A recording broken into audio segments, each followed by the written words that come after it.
Hi, friends. Welcome back to Midweek Encouragement. And today, I want to continue with the miracles because I think the miracles of Jesus have so much for us. And I believe there's a lot of miracles in the Old Testament that have a lot of things for us to learn how to live and apply them to our own lives and our everyday thinking. It seems like every time that the disciples got into a boat and Jesus showed up, there was a storm going on around him. I don't think they ever experienced smooth sailing when Jesus was around, but I think there's something about that. And I think that sometimes we experience storms when we try to reach out and do something for somebody else. And the scripture tells us never give up in doing good. So when we start to love others, sometimes we can find it a little bit difficult and it can become a little bit more chaotic.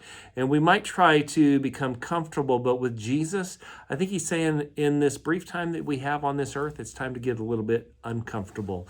And we need to start thinking about how we can live a life that brings him glory, honor, and praise. It's not about us. It's about pointing back to him.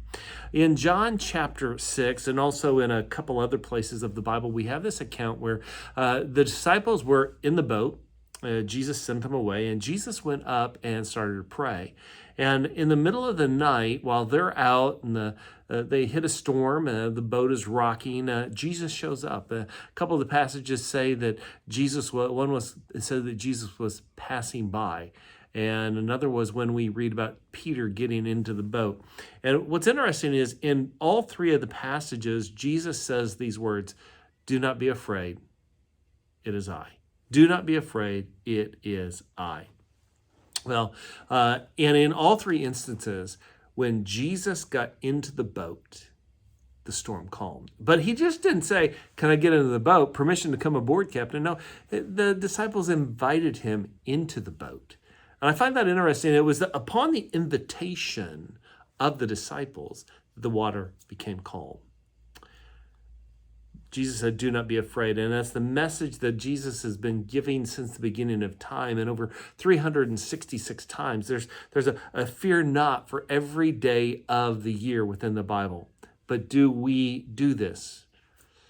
No, we just do half of it. We just fear, okay? I don't always do this. It said, do we have a greater fear of God or do we have a greater fear of man? Are we afraid of God's judgment or are we afraid that we must walk in obedience to him because we love him so much? When God said to Joshua, "Moses, my servant, is dead. As I was with Moses, I shall be with you." Those are some words that God spoke to me several years ago as I was going through a storm in my life.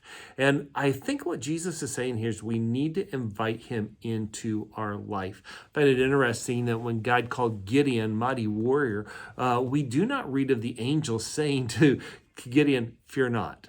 We don't read that, but we have to understand fear is a punk. I think that fear is an unavoidable part of life. And it seems like for every time I step out in faith, every time I show love and mercy to someone else, fear wants to jump into the mix. We put ourselves at the risk of being criticized or made fun of or hurt. But we got to keep in mind, we are blessed when we are persecuted for Christ's name's sake. Prophets before us were persecuted. And so maybe we need to send thank you notes, or maybe we just need to pray for those that persecute us.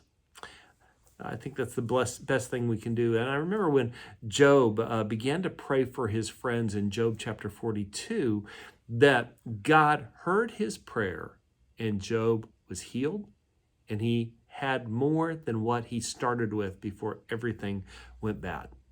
Jesus knew this about us, that we would be people of fear. And I think we fear what we do not understand and what we cannot control. The miracle when Jesus was invited into the boat and the storm came calm. I think what it causes us to do, or what we need to do, is think about what we might do before a fearful situation comes upon us. I think we need to decide in advance what we're going to do before we become afraid. That way, when it hits us, we go, "Hey, I got a game plan." My computer has a default setting. I mostly work in a word processing program, and I like a certain font, and I like a certain letter size, and so I've got my settings that I put it in. But if something goes haywire in the computer, something goes change, it goes to a default setting. Doesn't mean that the computer is totally shot and I can't use it anymore. It means it goes to a setting that I can come back to. And I think we need to figure out what is our default setting for when a storm hits our life. I think we tend to play like we practice, and when we become afraid, we need to invite Jesus into the boat. Where will and can you go when things seem to be dark all around you?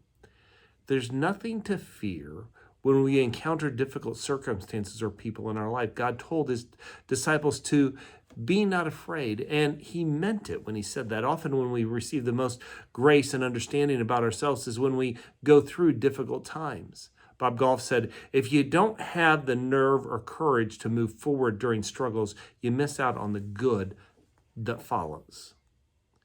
I think part of our plan is just spending time with Jesus before the storm arrives. And when we spend a great deal of time with Jesus and ask him how to pursue life, what I find is life goes a lot easier. And our language is a lot different. Instead of we talking about ourselves all the time, I and me and we, we're pursuing life through Christ. And we're spending time with him. And figuring out the direction he wants to go.